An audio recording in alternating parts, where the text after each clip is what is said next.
નમસ્કાર મિત્રો, ગુજરાત પોકેટ ચેનલમાં તમારું સ્વાગત છે। દેશ દુનિયા અને ગુજરાતના તાજા મોટા અને સૌથી મહત્વના સમાચાર જાણીએ તે પહેલા ચેનલમાં નવા હોય તો ચેનલને જરૂરથી સબસ્ક્રાઇબ કરી લેજો, જેથી તમને આવા સમાચારની અપડેટ મળતી રહે। કેન્દ્ર સરકાર ફેબ્રુઆરીમાં 19મો હપ્તો જાહેર કરશે। ખેડૂતોએ 31 જાન્યુઆરી પહેલા ઈ-કેવાયસી પૂર્ણ કરવું ફરજિયાત। મફત વીજળી માટે સોલાર રૂફટોપ યોજનામાં ગુજરાત પ્રથમ ક્રમે। અત્યાર સુધીમાં 5 લાખ પરિવારોએ નોંધણી કરાવી। ગ્રામીણ મહિલાઓને આર્થિક મદદ આપવા માટે નવી લોન મર્યાદા જાહેર। 5 લાખ સુધીની સહાય હવે વગર વ્યાજે મળશે।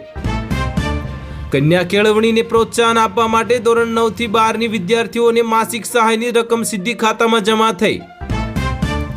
ગુજરાતના તમામ કડકડિયા નાકા પર હવે માત્ર 5 રૂપિયામાં ગરમ ભોજન મળશે અને કેન્દ્રોની સંખ્યામાં મોટો વધારો કરાયો। વરિષ્ઠ નાગરિકોની માટે હવે નવી ગાઈડલાઇન્સ જાહેર। હવે 70 વર્ષથી વધુ ઉંમરના તમામને 5 લાખની મફત સારવાર મળશે। શહેરી વિસ્તારોમાં 25,000 નવા આવાસોના ડ્રોનની તૈયારી પૂર્ણ। ફેબ્રુઆરીના પ્રથમ સપ્તાહે લાભાર્થીઓને ઘરની ફાળવણી થશે। કારીગરોને આધુનિક ઓજારો ખરીદવા માટે 15,000 રૂપિયાની કીટ સહાય આપવાની ઓનલાઈન અરજી પ્રક્રિયા રાજ્યભરમાં શરૂ થઈ। મહિલાઓને સાયબર ક્રાઇમથી બચાવવા માટે નવી જાગૃતિ યોજના હેઠળ ગ્રામ પંચાયતોમાં વિશેષ ટ્રેનિંગ કેમ્પનું આયોજન કરાયું। દીકરીના જન્મને વધાવવા માટે સહાય યોજનાના ફોર્મ હવે ગ્રામ પંચાયત કક્ષાએ પણ ઓનલાઈન ભરી શકાશે। કમોસમી વરસાદથી થયેલા પાક નુકસાનનું વળતર ચૂકવવા રાજ્ય સરકારે 500 કરોડનું વિશેષ પેકેજ મંજૂર કર્યું। કેમિકલ મુક્ત ખેતી કરતા ખેડૂતોને પ્રોત્સાહન આપવા માટે ગાયના નિભાવ માટે માસિક 900 રૂપિયાની સહાય ચાલુ રહેશે। રવિ પાક માટે જરૂરી યુરિયા અને ડીએપી ખાતરનો પૂરતો જથ્થો મંડળીઓમાં ઉપલબ્ધ। ખેડૂતોને કતારોમાં ઊભા રહેવું નહીં પડે। ખેતીવાડી માટે હવે દિવસે 8 કલાક વીજળી આપવા માટે સરકાર નવી ટ્રાન્સમિશન લાઈનો નાખવાની કામગીરી પૂર્ણ કરશે। ટ્રેક્ટર અને ખેતીના સાધનો પર 50% સબસિડી મેળવવા આઈ ખેડૂત પોર્ટલ પર નવી અરજીઓનો ધસારો જોવા મળ્યો। ફળ શાકભાજીના બગાડ અટકાવતા તાલુકા દીઠ નવા કોલ્ડ સ્ટોરેજ બનાવવા માટે સરકાર 40% નાણાકીય સહાય પૂરી પાડશે।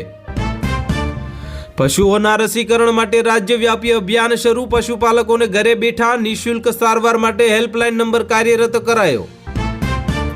આત્મા પ્રોજેક્ટ હેઠળ આગામી અઠવાડિયે જિલ્લા કક્ષાના કૃષિ મેળાનું આયોજન થશે, જેમાં આધુનિક ડ્રોન ટેકનોલોજીનું પ્રદર્શન કરાશે। નર્મદાનું પાણી છેવાડાના ખેતરો સુધી પહોંચાડવા માટે નવી માઇનોર કેનાલના કામોને વહીવટી મંજૂરી આપી દેવામાં આવી। સહકારી બેંકો દ્વારા ખેડૂતોના ટૂંકા ગાળાના ધિરાણ પર વ્યાજ માફીની મુદત વધારવા અંગે નાણાં વિભાગમાં વિચારણા શરૂ। આંતરરાષ્ટ્રીય બજારમાં માંગ વધતા કપાસના ભાવમાં પ્રતિ મણ 100 રૂપિયાનો વધારો। ખેડૂતોને સારા વળતરની આશા। ટેકાના ભાવે મગફળીની ખરીદોનો બીજો તબક્કો પૂર્ણ। અત્યાર સુધીમાં વિક્રમી 10 લાખ ટન મગફળીની ખરીદી થઈ।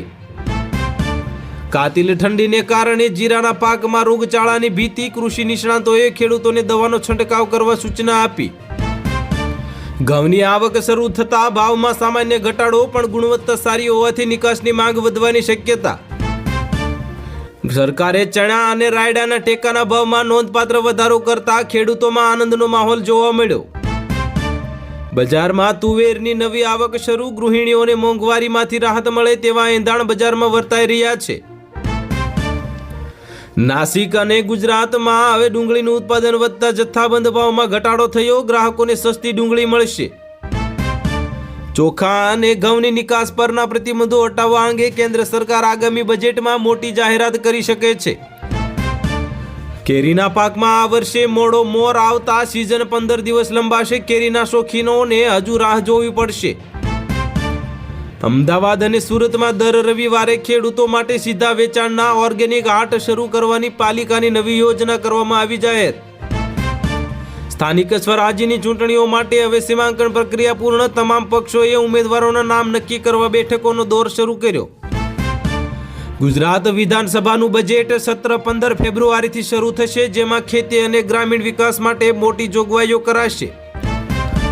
રાજ્યના વહીવટી તંત્રમાં મોટો ફેરફાર। 25 આઈએએસ અને 15 આઈપીએસ અધિકારીને બદલીના ઓર્ડર આજે જારી થયા।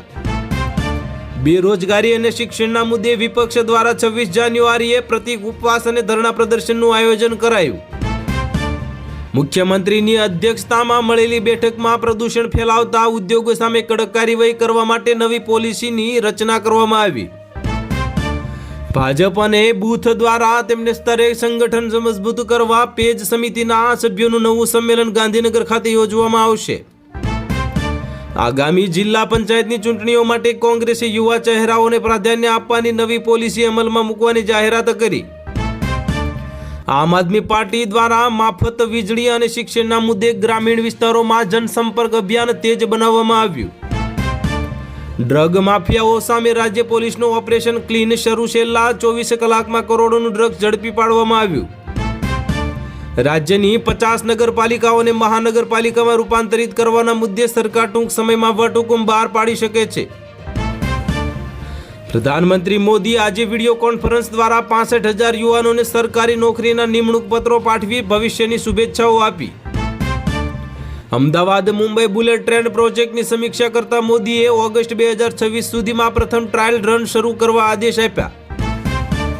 પીએમ મોદીએ યુવા શક્તિને સંબોધતા 2047 સુધીમાં ભારતને મેન્યુફેક્ચરિંગ હબ બનાવવા માટે નવા સંશોધનો કરવા આહ્વાન કર્યું. પ્રધાનમંત્રી મોદી આગામી મહિને યુરોપના 3 દેશોની મુલાકાતે જશે, જેમાં સંરક્ષણ અને વેપાર ક્ષેત્રે મહત્વના કરારો થશે. મોદીએ ગામડાઓમાં 100% ઇન્ટરનેટ કનેક્ટિવિટી માટે ભારત નેટના બીજા તબક્કાનું ઉદ્ઘાટન કરી અને ક્રાંતિની શરૂઆત કરી. રવિવારે યોજાનારા કાર્યક્રમમાં પ્રધાનમંત્રી મોદી જળ સંરક્ષણ અને પર્યાવરણ બચાવવા માટે લોક ભાગીદારી પર ભાર મૂકશે. ધોલેરા ખાતે એશિયાના સૌથી મોટા સેમિકન્ડક્ટર પ્લાન્ટનું ખાતમુહૂર્ત મોદીના હસ્તે ફેબ્રુઆરીમાં થવાની સંભાવના વ્યક્ત કરવામાં આવી. પ્રધાનમંત્રી મોદીએ ગરીબ કલ્યાણ અન્ન યોજનાને આગામી 5 વર્ષ માટે લંબાવતા કરોડો પરિવારોને મફત રાશન મળતું રહેશે. પ્રધાનમંત્રી મોદી સુરત ખાતે તાપી રિવરફ્રન્ટના પ્રથમ તબક્કાનું લોકાર્પણ કરી અને સુરતને નવી ભેટ આપશે. મોદીએ દેશના નાના શહેરોમાં 20 નવા એરપોર્ટ બનાવવાની યોજનાને મંજૂરી આપી. હવાઈ મુસાફરી વધુ સસ્તી થશે. આંતરરાષ્ટ્રીય ક્રૂડ ઓઇલમાં સ્થિરતા વચ્ચે અમદાવાદમાં પેટ્રોલ 94.44 રૂપિયા અને ડીઝલ 90.11 રૂપિયા પ્રતિ લીટરે વેચાયું. જાણી લઈએ આજના ગેસના સિલિન્ડરના ભાવ. તો ગેસ સિલિન્ડરના ભાવમાં કોઈ ફેરફાર નહીં. સામાન્ય પરિવારોને મોંઘવારીમાંથી રાહત મળતા રાહતનો શ્વાસ લેવાયો. ગેસ કંપનીઓએ સીએનજીના ભાવમાં પ્રતિ કિલો રૂપિયા 1.50 રૂપિયાનો ઘટાડો જાહેર કર્યો. રિક્ષા ચાલકોમાં ખુશીનો માહોલ. હોટલ રેસ્ટોરન્ટમાં વપરાતા 19 કિલોના સિલિન્ડરના ભાવમાં ₹30 રૂપિયાનો વધારો થતાં બહારનું ખાવાનું થોડું મોંઘું થશે. સોનાના ભાવમાં ઐતિહાસિક તેજી જોવા મળતા 24 કેરેટ સોનું 80,000ની સપાટી વટાવી ચૂક્યું છે. લગ્નસરાની ખરીદીમાં ઘટાડો. ઔદ્યોગિક માંગ વધતા ચાંદી પ્રતિ કિલો 95,000 રૂપિયાની સપાટીએ પહોંચી. રોકાણકારો માટે સોનારી તક હોવાનું અનુમાન. યુવા પેઢી સોનાના સિક્કાને બદલે ડિજિટલ ગોલ્ડમાં રોકાણનો ટ્રેન્ડ વધ્યો. બેંકોએ નવા રોકાણ પ્લાન રજૂ કર્યા. આજના કારોબારમાં સેન્સેક્સ અને નિફ્ટીમાં સામાન્ય સુધારો. બેન્કિંગ અને આઈટી સેક્ટરના શેરમાં લેવાલી જોવા મળી. હવેથી તમામ જ્વેલરી પર HUID નંબર ફરજિયાત. ગ્રાહકોએ દાગીના ખરીદતી વખતે હોલમાર્કની તપાસ કરવા જ્વેલર્સની સૂચના આપવામાં આવી. બિટકોઇન અને અન્ય ડિજિટલ કરન્સી પરના નવા ટેક્સ નિયમો આગામી બજેટમાં સ્પષ્ટ થાય તેવી શક્યતા સેવાઈ રહી છે. તો હાલ માટે આટલું જ. મળીશું નવી અપડેટ સાથે. જો વિડીયો પસંદ આવતો હોય તો વિડીયોને કરી દેજો લાઇક અને ચેનલમાં નવા હોય તો ચેનલને કરી દેજો સબસ્ક્રાઇબ.